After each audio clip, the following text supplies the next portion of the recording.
y'all to stop talking about my face. Like, for real. Like, I'm in a different type of relationship. He asked me, would you rather have $3,000 a week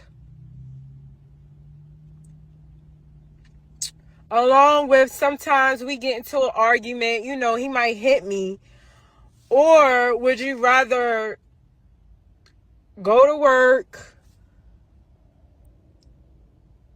drive a hoopty? So I chose the other option. Okay? It's hard out here. It is hard. And I am tired. So when you see my face like this, don't say nothing. Because when it heals up, just know that I wish Just know that you are the stupidest. I could sleep. Girl, you don't get some.